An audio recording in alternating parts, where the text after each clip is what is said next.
നിങ്ങൾ മിക്കവാറും പേർക്ക് എല്ലാവർക്കും അറിയാം, ഗവൺമെൻറ് ഓഫ് ഇന്ത്യ അതായത് ക്യാബിനറ്റ് ഒരു ഡിസിഷൻ എടുത്തിട്ടുണ്ട് കഴിഞ്ഞ നവംബർ 25-ന്. അതായത് പാൻ 2.0 പ്രോജക്റ്റ് എന്ന് പറഞ്ഞാൽ, അതായത് ന്യൂ പാൻ കാർഡ് ഇഷ്യൂ ചെയ്യാനുള്ള ഒരു പ്രോജക്റ്റ്. ആ സ്കീം അനുസരിച്ച് ഇപ്പോൾ ഏതാണ്ട് 1400 ചില്ലാനും കോടി ഗവൺമെൻറ് ഈ ന്യൂ പാൻ കാർഡിന് വേണ്ടി ചിലവാക്കുകയാണ്. ഇതിൻ്റെ പ്രധാന ഉദ്ദേശം ഡിജിറ്റൽ ഇന്ത്യ എന്നുള്ള നമ്മുടെ പ്രൈം മിനിസ്റ്ററുടെ ഒരു വിഷൻ ഫുൾഫിൽ ചെയ്യുക എന്നുള്ളൊരു ഉദ്ദേശം കൂടിയുണ്ട്. അതായത് ഇപ്പോൾ നിങ്ങൾക്കറിയാം, ഏതാണ്ട് ഉദ്ദേശം 74,000 കോടിയോളം പാൻ കാർഡ് ഇന്ത്യയിൽ ഇഷ്യൂ ചെയ്തിട്ടുണ്ട്, ഉപയോഗിക്കുന്നുണ്ട്. അതിൽ ഈ പാൻ കാർഡിലുള്ള സോഫ്റ്റ്വെയർ ഒരു 15-20 വർഷം മുമ്പ് ഡെവലപ്പ് ചെയ്തതാണ്. എന്നാൽ ഇപ്പോൾ പുതിയ പാൻ കാർഡ് അപ്ഡേറ്റ് വേർഷനായിരിക്കും. പക്ഷേ ഈ പാൻ കാർഡ് ഇഷ്യൂ ചെയ്യുമ്പോൾ പുതിയ പാൻ കാർഡും പഴയ പാൻ കാർഡും തമ്മിലുള്ള വ്യത്യാസം എന്താണെന്ന് വെച്ചാൽ, ഇതിൽ QR കോഡുണ്ടാവും. പുതിയ പാൻ കാർഡിൽ QR കോഡുണ്ടാവും. പിന്നെ നിങ്ങളുടെ പാൻ അപ്ലൈ ചെയ്യുന്ന സമയത്ത് നിങ്ങൾ കൊടുത്തിരിക്കുന്ന ഫുൾ ഡീറ്റെയിൽസും അതിൻ്റെ അകത്തുണ്ടാവും. ഇപ്പോൾ ഒരു ഫുൾ ഐഡൻറ്റിഫയർ ആയിരിക്കും അത് നിങ്ങളുടെ ഉപയോഗിക്കാൻ. പിന്നെ ഇത് ഓൾഡ് പാൻ കാർഡും ന്യൂ പാൻ കാർഡൊന്നും പറയേണ്ട കാര്യമില്ല, കാരണം സെയിം പാൻ നമ്പർ തന്നെയായിരിക്കും. അപ്പോൾ നിങ്ങൾക്ക് ഈ പുതിയ പാൻ കാർഡ് കയ്യിൽ കിട്ടുന്നവർ നിങ്ങൾക്ക് പഴയ പാൻ കാർഡ് ഉപയോഗിക്കാം. ചിലപ്പോൾ ഗവൺമെൻറ് അതിന് ഭാവിയിൽ എന്തെങ്കിലുമൊക്കെ ഒരു ഡേറ്റോ കട്ട് ഓഫ് ഡേറ്റോ എന്തെങ്കിലുമൊക്കെ വെക്കുമായിരിക്കും. അപ്പോൾ ഇല്ല. അപ്പോൾ നിങ്ങൾക്ക് എന്നാണോ പുതിയ പാൻ കാർഡ് കയ്യിൽ കിട്ടുന്നത് അതുവരെയും പഴയ പാൻ കാർഡ് ഉപയോഗിക്കാം. ഓൺലി ഡിഫറൻസ് ഈസ്, നേരത്തെ പറഞ്ഞ പോലെ QR കോഡ് ഉണ്ടാവും, ഫുൾ ഡീറ്റെയിൽസിൻ്റെ അകത്ത് നിങ്ങളുടെ പാൻ സൈറ്റിൽ ഫുൾ ഡീറ്റെയിൽസ് ഉണ്ടാവും. അപ്പോൾ ഈ ഓൾഡ് നമ്പർ തന്നെ ആയിരിക്കും പുതിയ നമ്പറിലും വരിക. ഈ പുതിയ പാൻ കാർഡിൽ നേരത്തെ പറഞ്ഞ പോലെ തന്നെ എൻ്റെ ഡിഫറൻസ് എന്താണെന്ന് വെച്ചാൽ, പഴയതായിട്ട് നോക്കിയാൽ ഇതൊരു യൂണിവേഴ്സൽ ഐഡൻറ്റിഫയർ ആയിരിക്കും.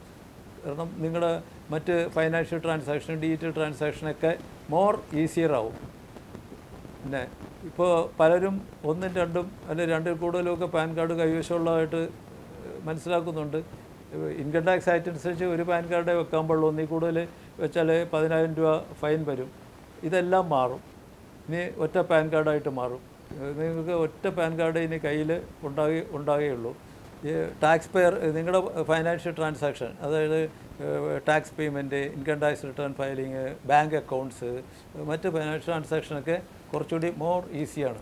പിന്നെ കൂടുതലും ഇതിന് പുതിയ പാൻ കാർഡിന് സെക്യൂരിറ്റി കൂടുതലായിരിക്കും. പഴയതുപോലെ ഒരു ഫ്രോഡ് ആക്ടിവിറ്റിയൊക്കെ കുറവായിരിക്കും.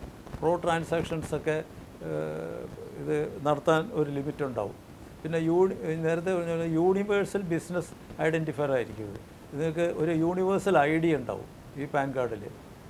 ഇത്രയും ബെനിഫിറ്റൊക്കെ ഉണ്ട്. പിന്നെ ഇതിൻ്റെ അകത്തുള്ള ഒരു ഗുണം ഇതെന്താണെന്ന് വെച്ചാൽ, നിങ്ങൾക്കിപ്പോൾ ഒരൊറ്റ പൈസ ചിലവില്ലാതെ പാൻ കാർഡ് നിങ്ങളുടെ ഹോം അഡ്രസ്സിലെത്തും.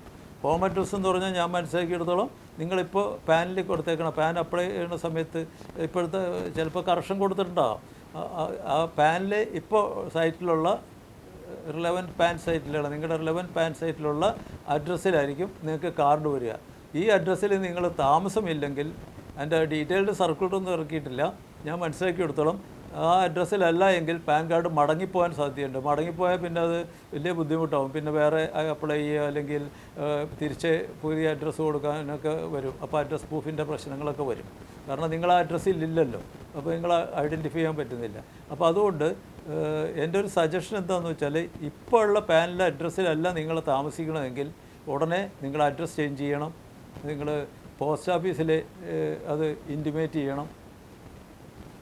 ഇതൊക്കെയാണ്. അപ്പോൾ ഇത് സംബന്ധമായിട്ട് ഗവൺമെൻറ് ഒരു ഡീറ്റെയിൽഡ് സർക്കിൾ ഇറക്കുമെന്നാണ് ഞാൻ പ്രതീക്ഷിക്കുന്നത്.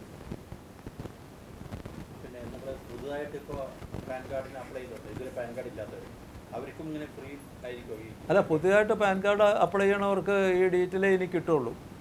ഇപ്പോൾ എന്താ QR കോഡുള്ള പാൻ കാർഡ് കിട്ടുള്ളൂ, ഫ്രീ ആയിട്ട് വരും. പക്ഷേ അതിൻ്റെ കറക്റ്റ് ഡീറ്റെയിൽഡ് സർക്കുലർ ഗവൺമെൻറ് ഇറക്കിയിട്ടില്ല. അപ്പോൾ നമ്മളിപ്പോൾ ഉള്ള ഇൻഫർമേഷൻ വെച്ചിട്ടാണ് പറയണത്.